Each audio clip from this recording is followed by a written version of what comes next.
Test ಅನ್ನ ಮಾಡಿಸೋದಿರುತ್ತೆ. So ಎಷ್ಟು ಬೇಗ ಬರ್ತಾರೋ ಅಷ್ಟು ಬೇಗ ಕೆಲವೊಂದು ಸಾಕ್ಷ್ಯಗಳು, ಆಮೇಲೆ ಅವರ ಗಾರ್ಮೆಂಟ್ಸ್, ಇನ್ನರ್ ಗಾರ್ಮೆಂಟ್ಸ್ ಏನಿರುತ್ತೆ ಅವುಗಳನ್ನ ಸುರಕ್ಷಿತವಾಗಿ ಸೇವ್ ಮಾಡಿಟ್ಕೊಳ್ಬೇಕು. ಅವುಗಳನ್ನೆಲ್ಲ ತನಿಖಾಧಿಕಾರಿ ಯಾವಾಗ ಕೇಳ್ತಾರೆ ಅವುಗಳನ್ನೆಲ್ಲ ಹಾಜರುಪಡಿಸ್ಬೇಕಾಗತ್ತೆ. ಈಗ ಒಂದು ಸಾರಿ ಅತ್ಯಾಚಾರ ಮಾಡಿದವನು ಇದನ್ನ ಇವರು ಕಂಪ್ಲೇಂಟ್ ಕೊಡಲ್ಲ ಅಂತ ಗೊತ್ತಾದ್ರೆ ಪದೇ ಪದೇ ಅವರನ್ನ ಮಾನಸಿಕವಾಗಿ ಬೇರೆ ಬೇರೆ ರೀತಿಯಲ್ಲಿ ಅವರ ಮೇಲೆ ಒತ್ತಡ ತರಬಹುದು, ಅಥವಾ ಬೇರೆಯವರ ಮೇಲೆಯೂ ಕೂಡ ಈ ರೀತಿಯ ಒಂದು ಅತ್ಯಾಚಾರಗಳನ್ನ ಮಾಡುವಂತಹ ಪರಿಸ್ಥಿತಿ ಇರುತ್ತೆ. ಆದ್ರಿಂದ ದಯವಿಟ್ಟು ಯಾರೇ ಆಗ್ಲಿ ಇಂತಹ ಇದನ್ನ ತಮ್ಮ ಗಮನಕ್ಕೆ ಎಲ್ಲಾದ್ರೂ ಬಂದಿದ್ರೆ ಅದನ್ನ ನೇರವಾಗಿ ಮೊದಲು ಪೊಲೀಸ್ ಠಾಣೆಗೆ, ಹತ್ತಿರದ ಪೊಲೀಸ್ ಠಾಣೆಗೆ ತಾವು ದೂರನ್ನ ಸಲ್ಲಿಸಬೇಕಾಗತ್ತೆ. ಮತ್ತೊಬ್ರು ಕಾಲರ್ ಇದ್ದಾರೆ. ಹಲೋ, ನಮಸ್ಕಾರ, ಹೇಳಿ, ಯಾರು ಮಾತಾಡ್ತಿರೋದು? ಶ್ರೀನಿವಾಸ್ ಅವರೇ, ಮೇಡಮ್ ಇದಾರೆ, ಪ್ರಶ್ನೆ ಕೇಳಿ. ನಮಸ್ಕಾರ, ಹೇಳಿ ಸರ್. ಮೇಡಮ್, ಈಗ ನನ್ನ ಹೆಂಡತಿ ಬಂದು ನನ್ನ ಮೇಲೆ ಕೇಸ್ ಕೊಟ್ಟಿದ್ರು. ಸೊ ನಮ್ಮ ತಂದೆ ತಾಯಿಯರೆಲ್ಲ ಕೇಸ್ ಕೊಟ್ಟಿದ್ರು. ಸೊ ಈಗ ಅವರು ಬಂದು ಮತ್ತೆ ಸ್ಟೇಷನ್, ಮಹಿಳಾ ಪೊಲೀಸ್ ಸ್ಟೇಷನ್ ಕೊಟ್ಟಿದ್ರು. ಅವರೆಲ್ಲ ಕರ್ಸಿ ಇದು ಮಾಡ್ಕೊಂಡಾಗ ಕೇಸ್ ಕೊಟ್ಟಿರೋದು ಮತ್ತೆ ವಾಪಸ್ ತಗೊಂಡು ಮಗು ಕರ್ಕೊಂಡು ಹೋಗ್ತಿದ್ದಾರೆ. ಸೊ ಸ್ಟೇಷನ್ ನಲ್ಲಿ ಕೇಳಿದೆ, ಮೇಡಮ್ ಈ ತರ ಮಗು ಸ್ಕೂಲ್ ಪ್ರಾಬ್ಲಮ್ ಆಗ್ತಾ ಇದೆ, ಏನ್ ಮಾಡೋದು ಮೇಡಮ್ ಅಂತ ಕೇಳಿದ್ರು. ಸರಿ, ಅವ್ರಿಗೆ ನಿನ್ಗೆ ಯಾಕಪ್ಪ ಹೋಗು, ಅವ್ರು ಬಂದಾಗ ಹೇಳ್ ಕಳಿಸ್ತೀನಿ ಅಂತ ಹೇಳಿದ್ರು. ಹೆಚ್ಚು ಕಡಿಮೆ ಸುಮಾರು 2 ತಿಂಗಳಾಯ್ತು. ಸೊ 2 ತಿಂಗಳಿಂದ ನಾನು ಹೋಗಿ ಕೇಳ್ಕೊಂಡ್ ಬಂದು ಇವತ್ತು ಹೇಳಿದ್ರು, ಆಮೇಲೆ ಬರ್ಲಿಲ್ಲ ಯಾರು. ಸೊ ಈಗ ನನ್ನ ಮೇಲೆ ಯಾವ ತರದ ಕೇಸ್ ಕೂಡ ಅವ್ರು ಕೊಟ್ಟಿಲ್ಲ. ಹೀಗಾಗಿ ನನ್ನ ಮಗು ಈಗ ಎಕ್ಸಾಮ್ ಇದೆ. ಸೊ ನಾನು ಯಾವ ರೀತಿ ಮುಂದುವರಿಯೋದು ಮೇಡಮ್? ಈಗ ಮಗು ಯಾವ್ದು ಸ್ಕೂಲಿಗೆ ಕಳಿಸ್ತಾ ಇಲ್ಲ ಅವರು 2 ತಿಂಗಳಾಗಿದೆ ಮೇಡಮ್. ಯಾವ ಸ್ಕೂಲಿಗೂ ಕಳಿಸ್ಕೊಡ್ತಾ ಇಲ್ಲ? ಇಲ್ಲ ಮೇಡಮ್. ಓಕೆ, ನಿಮ್ದು ಫ್ಯಾಮಿಲಿ ಕೋರ್ಟಿನಲ್ಲಿ ಯಾವ್ದಾದ್ರು ಪ್ರಕರಣ ನಡೀತಾ ಇದೆಯಾ? ಯಾವ್ದು ಇಲ್ಲ ಮೇಡಮ್. ಯಾವ್ದು ನಡೀತಾ ಇಲ್ಲ. ನಿಮ್ಮದು ಮಹಿಳಾ ಪೊಲೀಸ್ ಠಾಣೆಯಲ್ಲಿ 498A ಕೇಸ್ ಆಗಿದೆಯಾ? ಇಲ್ಲ ಮೇಡಮ್, ಕೇಸು ಆಗಿಲ್ಲ. ಮಗುವನ್ನ ಕರ್ಕೊಂಡು ಹೋಗ್ಬೇಕಾದ್ರೆ ಪೊಲೀಸ್ನವರಿಗೆ ಮಾಹಿತಿ ಕೊಟ್ಟಿದ್ದಾರೆ? ಪೊಲೀಸ್ನವರೇ ಕಳಿಸ್ಬಿಟ್ರು ಮೇಡಮ್. 1-2 ದಿನ ಅಲ್ಲಿ ಇದ್ಬಿಟ್ಟು ಬರ್ಲಿಪ್ಪ ಊರಲ್ಲಿ, ಆಮೇಲೆ ಕಳ್ಸಿಕೊಡ್ತೀನಿ ಕರ್ಕೊಂಡು ಹೋಗು ಅಂತ ಹೇಳಿದ್ರು. ಸೊ ಆಮೇಲೆ ಸುಮಾರು 8ರಿಂದ 10 ಸತಿ ಹೋಗಿದ್ದೀನಿ ನಾನು ಅಲ್ಸೂರ್ಗೇಟ್ ಪೊಲೀಸ್ ಸ್ಟೇಷನ್ ಅಲ್ಲಿ. ಸೊ ಅವ್ರು ಬಂದು ಇವತ್ತು ನಾಳೆ ಅಂತ ಹೇಳಿ ಕಳಿಸ್ತಾ ಇದ್ರು. ಮತ್ತೆ ಯಾರು ನನ್ಗೆ ಇದೇ ಮಾಡ್ಲಿಲ್ಲ, ಹೋಗಿ ರೆಸ್ಪಾನ್ಸ್ ಮಾಡ್ಲಿಲ್ಲ. ಅವ್ರಿಗೆ ಇಲ್ದಿದ್ಮೇಲೆ ನೀನ್ ಯಾಕಪ್ಪ ಅಷ್ಟು ತಗೊಳ್ತೀಯ, ಹೋಗಿ ಬಂದಾಗ ಹೇಳಿ ಕಳಿಸ್ತೀನಿ ಅಂತ ಹೇಳಿ ಕಳಿಸಿ 2 ತಿಂಗಳಾಯ್ತು ಮೇಡಮ್. ಇವಕ್ಕೆ ಇಲ್ಲಿ ಸ್ಕೂಲಿಂದ ನನ್ಗೆ ಹೇಳಿ ಕಳಿಸ್ತಾ ಇದಾರೆ ಪೇರೆಂಟ್ಸ್ಗೆ ಈ ತರ ಅಂತ. ಬಟ್ ನನ್ಗೆ ಯಾವ ಪರಿಸ್ಥಿತಿನೂ ನಾನು ಇದ್ ಮಾಡಕ್ಕಾಗಲ್ಲ ಮೇಡಮ್. ಲಿಖಿತವಾಗಿ ದೂರನ್ನ ಪೊಲೀಸ್ ಠಾಣೆಯಲ್ಲಿ ನೀಡಿದ್ದಾರಾ? ಲಿಖಿತವಾಗಿ ನೀಡಿದ್ನ ವಾಪಸ್ ತಗೊಂಡು ಹೋಗಿದ್ದಾರೆ ಮೇಡಮ್. ವಾಪಸ್ ತಗೊಂಡಿದ್ದಾರೆ ಅಂದ್ರೆ NCR ಕೊಟ್ಟಿರ್ತಾರೆ, ಅದು ಕ್ಲೋಸ್ ಆಗಿರ್ಬೇಕು ಮೋಸ್ಟ್ಲಿ. ಅಲ್ಲಿ ಸಬ್ ಇನ್ಸ್ಪೆಕ್ಟರ್ ಮೇಡಮ್ ಹೇಳ್ತಾರೆ ನನ್ಗೆ, ಆ ಹುಡುಗಿಗೆ ಕೇಸ್ ಕೊಡಕ್ ಇಷ್ಟ ಇಲ್ಲಪ್ಪ ಅಂತ, ಹೀಗಾಗಿ ಕೇಸ್ ಕೂಡ ಕೊಟ್ಟಿಲ್ಲ. ತಾವು ಒಂದ್ ಕೆಲಸ ಮಾಡಿ, ಪ್ರತಿಯಾಗಿ ಅದೇ ಪೊಲೀಸ್ ಠಾಣೆಗೆ ತಾವು ಒಂದು ಲಿಖಿತವಾಗಿ ಈ ರೀತಿ ಮನವಿ ಮಾಡಿ, ಇಷ್ಟು ದಿವಸದ ಹಿಂದೆ ತಾವು ಕಳಿಸ್ಕೊಟ್ಟಿದ್ದೀರಾ, ದಯಮಾಡಿ ನನ್ನ ಹೆಂಡತಿಯನ್ನ ಹಾಗೂ ಮಗುವನ್ನ ಕರೆಸಿ ನಿಮ್ಗೆ ಸಂಸಾರವನ್ನ ಒಂದು ಮಾಡ್ಕೊಡ್ಬೇಕು, ಅಥವಾ ತಮ್ಗೆ ಫರ್ದರ್ ಏನು ಯಾವ ರೀತಿ ಆಕ್ಷನ್ ತಗೊಳ್ಬೇಕು ಅನ್ನೋದಿದೆಯಾ ಅದನ್ನ ತಾವು ಲಿಖಿತವಾಗಿ ಅವರಿಗೆ ಸಂಬಂಧಪಟ್ಟ ಅಧಿಕಾರಿಯವರಿಗೆ ಸಲ್ಲಿಸಿದ್ರೆ ಖಂಡಿತವಾಗಿಯೂ ಅವರು ಮುಂದಿನ ಕ್ರಮ ಕೈಗೊಳ್ತಾರೆ. ಖಂಡಿತ ಮೇಡಮ್. ಇನ್ನೊಂದು ರಿಕ್ವೆಸ್ಟ್ ಮೇಡಮ್, ಆ ಹುಡುಗಿ ಪ್ರತಿ ಸತಿ ಸುಮಾರು ಹೆಚ್ಚು ಕಡಿಮೆ ಸುಮಾರು 6ರಿಂದ 7 ವರ್ಷ ಆಯ್ತು ನಾನು ಮದುವೆ ಮಾಡ್ಕೊಂಡು. ಸೊ ಸ್ಟಾರ್ಟಿಂಗ್ ಬಂದಾಗಿಂದನು ಇವತ್ತರೆಗೂ ಸುಮಾರು 8ರಿಂದ 10 ಸತಿ ಸ್ಟೇಷನ್ ಹೋಗ್ತಾನೆ ಇರ್ತಾಳೆ. ಸಣ್ಣ ಪುಟ್ಟದಕ್ಕೆ ಅದು ಏನಂತ ನನಗೂ ಅರ್ಥ ಆಗ್ತಲ್ಲ ಇವತ್ತರೆಗೂ. ಸೊ ಆಗಿದ್ದಾಗ ನನ್ಗೆ ಪ್ರತಿ ಸತಿನೂ ಹೋಗ್ಬಿಟ್ಟು ಬಂದಾಗ ನಾನು ಯಾವ ತರ ಈಗ ಅವ್ರಿಗೆ ಇದ್ ಮಾಡ್ಕೋಬಹುದು, ಕಾನೂನು ಯಾವ ತರ ನೆರವು ಕೊಡುತ್ತೆ ಅಂತ ನನಗೆ ಗೊತ್ತಿಲ್ಲ. ಈಗ ಕಾನೂನಿನ ಅನ್ವಯ ಅಂತಂದ್ರೆ ಯಾವುದೇ ಸಮಯದಲ್ಲಾದ್ರೂ ನಿಮ್ಮಲ್ಲಿ ಒಂದು ಸಿಮಿಸ್ ಅಥವಾ NCR ಮಾಡ್ಕೊಂಡಿರ್ಬೋದು ಪ್ರತಿ ಸಾರಿ ಕೇಸ್ ಕೊಟ್ಟಾಗ. ಆದರೆ IPC ಭಾರತ ದಂಡ ಸಂಹಿತೆಯ ಅನ್ವಯ ಪ್ರಕರಣಗಳು ದಾಖಲಾಗದೇ ಇರಬಹುದು. ಯಾಕಂದ್ರೆ ಒಂದು ಸಾರಿ ಭಾರತ ದಂಡ ಸಂಹಿತೆಯ ಅನ್ವಯ ಪ್ರಕರಣ ದಾಖಲಾದ್ರೆ ಇನ್ನೊಂದು ಸಾರಿ ಪ್ರಕರಣಗಳು ದಾಖಲಾಗುವುದಿಲ್ಲ. ಇಲ್ಲದಿದ್ರೆ ಅದಕ್ಕೆ ಡಬಲ್ ಜಿಯೋಪಾಡಿ ಅಂತ ಹೇಳ್ತೀವಿ. ಪದೇ ಪದೇ ಪ್ರಕರಣಗಳು ದಾಖಲಾದ್ರೆ ನಿಮ್ದು ಚಿಕ್ಕ ಪುಟ್ಟ ಅಂತ ಹೇಳ್ಬಿಟ್ಟು ಪಿಟಿಷನ್ ಅನ್ನ ಕೊಡ್ತಿರ್ಬೋದು. ಆದ್ರೆ ನೀವು ಎಲ್ಲಾ ಕಾಪಿಯನ್ನ ಅಪ್ಲೈ ಮಾಡಿ ತಗೊಂಡು ಅದನ್ನ ಸಂಬಂಧಪಟ್ಟ ಅಧಿಕಾರಿ ಅವರಿಗೆ ಅದರ ಒಟ್ಟಿಗೆ ನಿಮ್ಮ ನಿವೇದನೆಯನ್ನ ಹೇಳಿದ್ರೆ ಅವರು ಅರ್ಥ ಮಾಡ್ಕೊಂಡು ಮುಂದೆ ಏನ್ ಕ್ರಮ ತೆಗೆದುಕೊಳ್ಬಹುದು ಅನ್ನೋದನ್ನ ತಮ್ಗೆ ಅವರು ಹೇಳ್ಕೊಡ್ಬಹುದು. ಅಥವಾ ನೀವು ನಿಮ್ಮ ಮನೆಯ ಹಿರಿಯವರನ್ನ, ಅಂದ್ರೆ ಅವರ ಮನೆಯ ಹಿರಿಯವರನ್ನ ಎಲ್ಲರನ್ನು ಕೂಡಿಸಿ ಒಂದು ರೀತಿಯಲ್ಲಿ ಯಾಕೆ ಈ ರೀತಿ ಆಗ್ತಾ ಇದೆ ಅನ್ನೋದನ್ನ ತಾವು ಕೌನ್ಸಿಲಿಂಗ್ ಅನ್ನ ಮಾಡ್ಕೊಳ್ಳೋದು ತುಂಬಾ ಉತ್ತಮ ಅನ್ಸುತ್ತೆ. ಆ ಹೆಣ್ಣುಮಗಳಿಗೂ ಕೂಡ ಕೌನ್ಸಿಲಿಂಗ್ ಮೂಲಕ ಪರಿಹಾರವನ್ನ ಕಂಡುಕೊಳ್ಬಹುದು ಅಂತ ಅನ್ಸುತ್ತೆ. ಖಂಡಿತ ಮೇಡಮ್. ಪೊಲೀಸ್ ಸ್ಟೇಷನ್ ಕೂಡ ಹೇಳಿದ್ರು ಮೇಡಮ್, ಬೇರೆ ಮನೆ ಮಾಡೋಣಪ್ಪ ಅಂತ ಹೇಳಿದ್ರು. ಸೊ ಇದು ಹೆಚ್ಚು ಕಡಿಮೆ ಸುಮಾರು 3 ಸತಿ ಮನೆ ಬದಲಾಯಿಸಿದಾಯ್ತು ಮೇಡಮ್. ಇಲ್ಲಿಂದ ಹೋದಾಗ ಗಲಾಟೆ ಮಾಡ್ಕೊಂಡು ಮನೆಗೆ ಹೋಗೋದು, ಊರ್ಗ್ ಹೋಗೋದು, ಮತ್ತೆ ಅಲ್ಲಿಂದ ನಾನು ಬೇರೆ ಮನೆ ಮಾಡಿ ಕರ್ಕೊಂಡ್ ಬರೋದು ಸುಮಾರು 3 ಸತಿ ಆಗೋಯ್ತು ಮೇಡಮ್. ಸೊ ಹೀಗಾಗಿ ಈಗಿಬ್ರು ಕೂಡ ನಮ್ಗೆ ತೊಂದರೆ ತಪ್ಪಾನೆ ಇಲ್ಲ ಮೇಡಮ್. ಹೌದಾ, ತಾವು ಒಂದು ಕೆಲಸ ಮಾಡಿ, ದಯವಿಟ್ಟು ಅವರಿಗೆ ಕೌನ್ಸಿಲಿಂಗ್ ಅನ್ನ ಕೊಡಿಸಿ, ತಾವು ಕೂಡ ಕೌನ್ಸಿಲಿಂಗ್ ಒಳಗಾಗಿ. ಸೊ ಇಬ್ಬರದು ನಡುವಿನ ಅಂತರ ಏನಿದೆ, ಯಾಕೆ ಕಾರಣಗಳನ್ನ ಅವರು ಕೌನ್ಸಿಲರ್ಸು ತಮಗೆ ಹೇಳ್ತಾರೆ, ಅದರ ಪ್ರಕಾರ ತಾವು ಮುಂದೆ ಸಂಸಾರವನ್ನ ಸರಿಪಡಿಸ್ಕೊಂಡು ಹೋಗ್ಬೋದು ಅಂತ ನನಗೆ ಅನಿಸುತ್ತೆ. ಖಂಡಿತ. Thank you madam. ಓಕೆ, ಧನ್ಯವಾದಗಳು ಕಾಲ್ ಮಾಡಿದ್ದಕ್ಕೆ. ಸೊ ವೀಕ್ಷಕರೇ, ಕಾರ್ಯಕ್ರಮ ನೋಡ್ತಾ ಇದ್ದೀರಾ, ಒಂದು ಪುಟ್ಟ ವಿರಾಮ ತಗೊಂಡು ಬೇಗ ವಾಪಸ್ ಬರ್ತೀವಿ, ಕಾಯ್ತಾ ಇರಿ.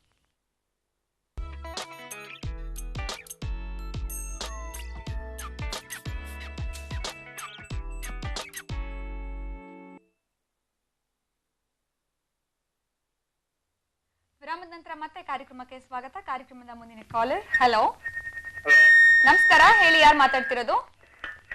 ಮೇಡಮ್, ನಮ್ಮ ಹೆಸರು ಲೋಕೇಶ್ ಅಂತ. ಎಲ್ಲಿಂದ ಕಾಲ್ ಮಾಡ್ತಿದ್ರಾ ಸರ್? ನಾವು ಇಲ್ಲಿಂದ ಬೆಂಗಳೂರಿಂದ. ಓಕೆ, ಏನ್ ಪ್ರಶ್ನೆ ಕೇಳ್ಬೇಕಾಗಿತ್ತು ಕೇಳಿ, ಮೇಡಮ್ ಇದ್ದಾರೆ. ಮೇಡಮ್ ನಮಸ್ಕಾರ. ನಮಸ್ಕಾರ, ಹೇಳಿ. ನಾವು ಬಂದು ಸಿಟಿ ಕ್ಯಾಬ್ ಓಡಿಸ್ಕೊಂಡಿರೋದು ಬೆಂಗಳೂರಲ್ಲಿ, ಸಿಟಿನಲ್ಲಿ. ಸಿಟಿ ಕ್ಯಾಬ್ ಓಡಿಸ್ತಾ ಇದ್ದಾರೆ. ಆಯ್ತು.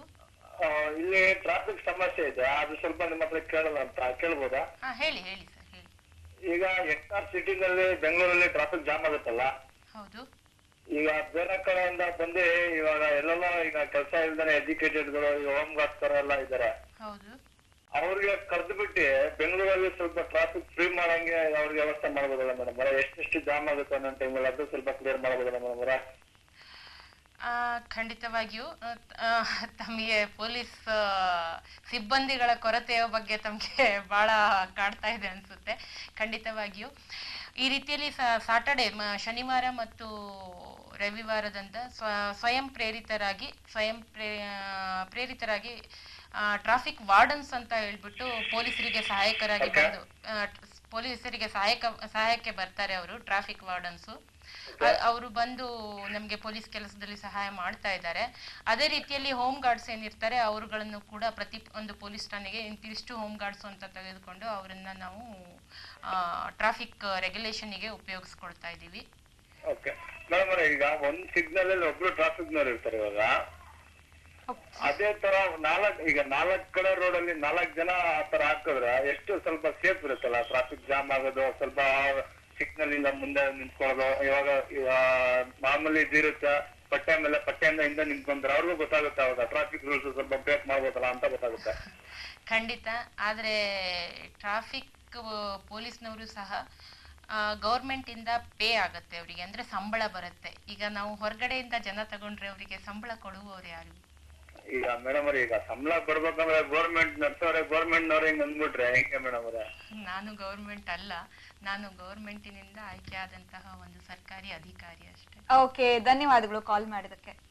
ಸೊ ಹಾಗೆ ಮಹಿಳಾ ದಿನಾಚರಣೆ ಇವತ್ತಿನ ದಿವಸ ಕಾರ್ಯಕ್ರಮಕ್ಕೆ ಬಂದ್ರಿ. ಮತ್ತೆ ಕಡೆದಾಗಿ ಏನ್ ಪ್ರಶ್ನೆ ಏನು ಅಂತಂದ್ರೆ, ನಾವು ಮಹಿಳೆಯರು ಈ ಅತ್ಯಾಚಾರ ಘಟನೆಗಳು, ದೌರ್ಜನ್ಯಗಳನ್ನ ತಡೆಗಟ್ಟಬೇಕಂದ್ರೆ ನಾವು ಯಾವ ತರ ರೆಡಿ ಆಗಿರ್ಬೇಕು ಸೆಲ್ಫ್ ನಮ್ ಪ್ರೊಟೆಕ್ಟ್ ಮಾಡ್ಕೊಳಕ್ಕೆ?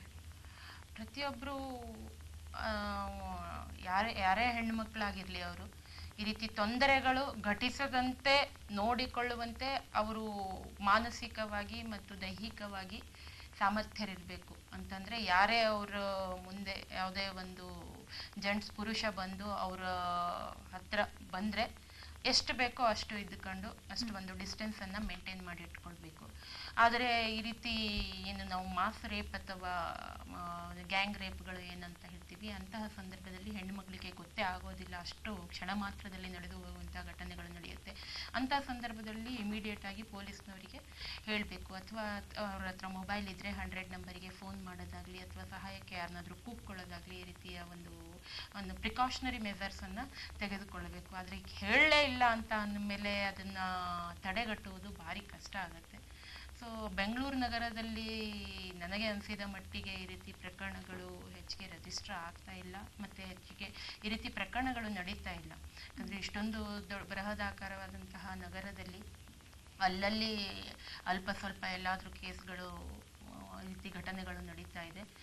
ಬಟ್ ಈಗ ಇತ್ತೀಚೆಗೆ ಏನಾಗಿದೆ ಅಂದರೆ, ಅವ್ರ ಮೇಲೆ ಯಾವ ರೀತಿ ಅತ್ಯಾಚಾರಿಗಳ ಮೇಲೆ ಗುಂಡಾ ಆ್ಯಕ್ಟ್ ಕಾಯ್ದೆಯನ್ನು ಕೂಡ ಹಾಕಬೇಕು ಅಂತ ಹೇಳಿರೋದ್ರಿಂದ, ಈ ರೀತಿ ಯಾರಾದರೂ ತಲೆಯಲ್ಲಿ ಆ ರೀತಿ ಅವರಲ್ಲಿ ಕೆಟ್ಟ ಭಾವನೆಗಳು ಇದ್ರೂ ಕೂಡ ಅದು ಈ ಗುಂಡಾ ಆ್ಯಕ್ಟ್ ಅಂತ ಹೆದರ್ಕೊಂಬಿಟ್ಟು ಅರ್ಧ ಹೋಗಿರುತ್ತೆ ಅಂತ ಅಂದ್ಕೊಂಡಿದ್ದೀನಿ ನಾನು. ಕಾನೂನುಗಳು ತುಂಬ ಈಗ ಸರ್ವೋಚ್ಚ ನ್ಯಾಯಾಲಯವು ಕೂಡ ಅತ್ಯಾಚಾರದಂತಹ ಪ್ರಕರಣಗಳನ್ನು ತುಂಬ ಗಂಭೀರವಾಗಿ ಪರಿಗಣಿಸಿ ಅನೇಕ ಒಂದು ರೀತಿಯ ಒಂದು ಸಜೆಷನ್ಸ್ಗಳನ್ನು ಕೊಟ್ಟಿದೆ. ತೊಂದರೆ ಆದಂಥ ಹೆಣ್ಮಕ್ಳಿಗೆ ಯಾವ ರೀತಿ ಸಂರಕ್ಷಣೆ ನೀಡಬೇಕು ಮತ್ತು ಅವರ ಆತ್ಮ ಗೌರವವನ್ನು ಉಳಿಸುವ ನಿಟ್ಟಿನಲ್ಲಿ ಈ ರೀತಿ ನಿರ್ಭಯಾದಂತಹ ಕೇಸುಗಳಲ್ಲಿ ಅವರಿಗೆ ಯಾವ ರೀತಿ ಪ್ರೊಟೆಕ್ಷನ್ ನೀಡಬಹುದು ಅನ್ನುವಂತಹ ಒಂದು ಸಜೆಷನ್ಗಳನ್ನು ಕೂಡ ಸರ್ಕ್ಯುಲರ್ ರೂಪದಲ್ಲಿ ಕಳಿಸ್ಕೊಟ್ಟಿದೆ. ಸೊ ಈ ರೀತಿ ಘಟನೆಗಳು ಬೆಂಗಳೂರಿನಲ್ಲಿ ಸಾಧ್ಯವಾದಷ್ಟು ಕಮ್ಮಿ ಆಗಲಿ ಅಂತ ಹೇಳಿಬಿಟ್ಟು ನಗರದಲ್ಲಿ ಈಗಾಗಲೇ ವಿಶೇಷ ಗಸ್ತು ವಾಹನ ಅಭಯ ಇದೆ. ಮತ್ತು ಈ ರೀತಿ ತೊಂದರೆ ಆದಂಥವರಿಗೆ ನಿರ್ಭಯ ಅಂತ ಹೇಳಿಬಿಟ್ಟು ಒಂದು ಬಜೆಟಿನಲ್ಲಿಯೂ ಕೂಡ 1 ಕೋಟಿಯಷ್ಟು ಹಣವನ್ನು ಮೀಸಲಾಗಿಟ್ಟಿದ್ದಾರೆ. ಯಾವುದೇ ರೀತಿ ತೊಂದರೆ ಆದವರಿಗೆ ಫೈನಾನ್ಷಿಯಲಿ ಬರ್ಡನ್ ಆಗಬಾರ್ದು ಅನ್ನುವಂತಹ ಒಂದು ದೃಷ್ಟಿ, ಅವರಿಗೆ ಹೆಣ್ಣುಮಕ್ಕಳಿಗೆ ಒಂದು ಸಾಂತ್ವನ ಹೇಳುವ ದೃಷ್ಟಿಯಿಂದ ಈ ರೀತಿ ಕಾರ್ಯಕ್ರಮಗಳು ನಡೀತಾ ಇದೆ. ಸೊ ಸಾಕಷ್ಟು ಅವೇರ್ನೆಸ್ ಪ್ರೋಗ್ರಾಮ್ಗಳು ನಡೀತಾ ಇವೆ. ಮತ್ತು ಯಾವುದೇ ರೀತಿಯಲ್ಲಿ ನ್ಯಾಯಾಲಯಗಳಾಗಲಿ ಅಥವಾ ಪೊಲೀಸ್ ವ್ಯವಸ್ಥೆಯಲ್ಲಿ ಆಗಲಿ ಈ ರೀತಿ ಪ್ರಕರಣಗಳು ಗಮನಕ್ಕೆ ಬಂದಾಗ ಅತ್ಯಂತ ಕ್ಲಿಷ್ಟ ಪರಿಸ್ಥಿತಿಯಲ್ಲಿಯೂ ಕೂಡ ನಾವು ಏನು ಸ್ಟ್ರಾಂಗ್ ಆ್ಯಕ್ಷನ್ ಅಂತ ಏನು ಹೇಳ್ತೀವಿ, ಒಂದು ಕಠಿಣ ಅಸ್ತ್ರವನ್ನು ಬಳಸಿ, ಕಠಿಣ ಕಾನೂನನ್ನು ಬಳಸಿ ಅವರ ವಿರುದ್ಧ ಕ್ರಮವನ್ನು ಕೈಗೊಳ್ತಾ ಇದ್ದೀವಿ. ಸೊ ಈ ಬಗ್ಗೆ ಎಲ್ಲರೂ, ಈವನ್ ನಮ್ಮ ನಗರ ಆಯುಕ್ತರಿಂದ ಹಿಡಿದು ಪೊಲೀಸ್ ಆಯುಕ್ತರಿಂದ ಹಿಡಿದು ಗೃಹ ಇಲಾಖೆಯಿಂದ ಹಿಡಿದು ಎಲ್ಲರೂ ಕೂಡ ಒಂದು ಹೆಣ್ಣು ಮಕ್ಕಳ ಮೇಲೆ ತೊಂದರೆ ಆಗಬಾರ್ದು, ಅವ್ರ ಮೇಲೆ ಯಾವುದೇ ರೀತಿಯ ದೌರ್ಜನ್ಯ, ಚಿಕ್ಕ ದೌರ್ಜನ್ಯಗಳಾಗಲಿ ದೊಡ್ಡ ದೌರ್ಜನ್ಯಗಳು, ಯಾವುದೇ ರೀತಿಯ ದೌರ್ಜನ್ಯ ಆಗಬಾರ್ದು ಅನ್ನುವಂತಹ ನಿಟ್ಟಿನಲ್ಲಿ ಒಂದು ದಿಟ್ಟ ಕ್ರಮವನ್ನು ಕೈಗೊಳ್ತಾ ಇದ್ದಾರೆ. ಸೊ ಇವೆಲ್ಲದರಿಂದ ಈ ರೀತಿಯ ಅಪರಾಧಗಳು ಕಡಿಮೆ ಆಗತ್ತೆ ಅಂತ ಹೇಳಿಬಿಟ್ಟು ನನ್ನ ಭಾವನೆ. ಓಕೆ, ಸೊ ಮಹಿಳೆಯರ ಮೇಲೆ ನಡೆಯುವಂಥ ದೌರ್ಜನ್ಯಗಳು ಕೂಡ ಕಡಿಮೆ ಆಗುತ್ತೆ ಹಾಗೆ ಅಂತ ಹೇಳ್ಬೋದು.